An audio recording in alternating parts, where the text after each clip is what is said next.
అంటే నేను వెళ్ళి అమెరికా వెళ్ళి హరికథ చెప్తాను, నాకు క్యాపబిలిటీ ఉంది, కానీ వాళ్ళు తీసుకెళ్ళరు. ఎందుకు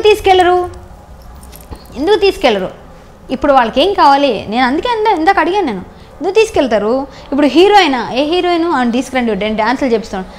డాన్స్ చేయడం కోసం నేను ఏది కుటుంబం అవార్డ్స్ కానీ లేకపోతే సూపర్ జోడీలో కానీ ఎర్రగద్దీస డాన్స్ చేసాను. నేను మాస్ డాన్సర్, క్లాసికల్ డాన్సర్, ఎన్ని డాన్సులు కావాలి నీకు చేసి చూపిస్తాను. ఎన్ని రకాలుగా పాడాలి చెప్పు?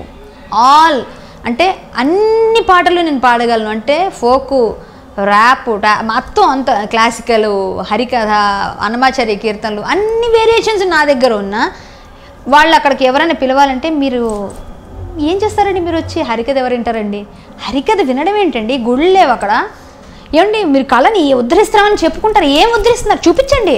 10 మంది, ఒక 10 సంవత్సరాల్లో మీరు తానాకి ఆటాకి యంగ్స్టర్స్ తప్ప ముసలి వాళ్ళు లేకపోతే నేను ముసలిదాన్ని చెప్పను, కానీ మిడిల్ ఏజ్, ఇప్పుడు నేను 30 క్రాస్ అయినంటే మిడిల్ ఏజ్కి వచ్చినట్టే. ఇప్పుడు మిడిల్ ఏజ్లో ఉన్న వాళ్ళు ఎవరైనా మీరు తీసుకెళ్ళి ఎవరిని ఫెలిసిటేట్ చేసి ఎవరితో పర్ఫార్మెన్స్ చేయించారు ఇస్తే 5 నిమిషాలు ఇస్తారు. 5 నిమిషాలు హరికథ ఎవరు చెప్తారండి? 5 నిమిషాలు ఎవరు పాట పాడతారండి? మీకు పెద్ద స్టార్స్ ఉంటారు చూసారా, దేవిశ్రీ ప్రసాద్ గారు, ఇలాంటి వాళ్ళందరితో పాడిస్తారు. వాళ్ళకి కోట్ల కుమ్మరిస్తారు. మాలాంటి హరికథ కళాపీఠం నడిపిస్తున్నాను, మాలాంటి కళాపీఠానికి మీరు అవకాశం ఇచ్చి చూడండి. మా తరపున చాలామంది హరిదాసులు వస్తారు, మీకు అమెరికాలో హరికథలు చెప్తారు, మీ పిల్లలకి కల్చర్ తెలుస్తుంది. అంతేనా? ప్రపంచంలో కల్చర్ అంటే ఒక ఫాస్ట్ కల్చరే ఉందా? మన సంస్కృతి సంప్రదాయాలు, మన తెలుగు పద్యం, మనం ఎక్కడి నుంచి వచ్చాం, అమ్మ ఎక్కడి నుంచి మన కన్న తర్వాత మనం పుట్టిన నేలలో మట్టి వాసన చూడలేదా? పుట్టగానే అమెరికాలో ఉన్నారా? అక్కడ అమెరికాలో ఉన్న అందరికీ అడుగుతున్న ప్రశ్న ఇది. హరికథలు ఎవరు వినరా?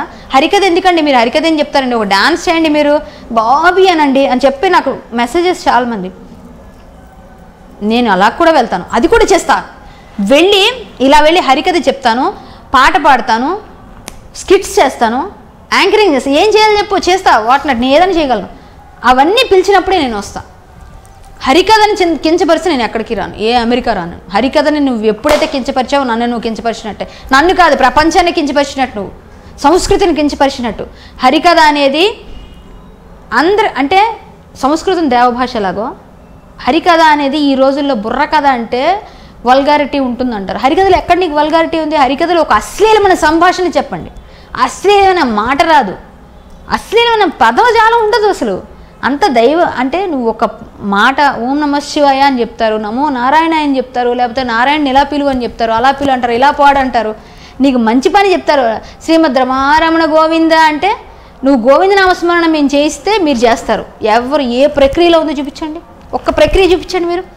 హరికథలో తప్ప గోవింద నామస్మరణ మేము పట్టుబట్టలు కట్టి మేము చెప్తే మీరు చెప్తారు వెనక. అది మీకు పుణ్యం మాకు పుణ్యం అని చెప్తారు.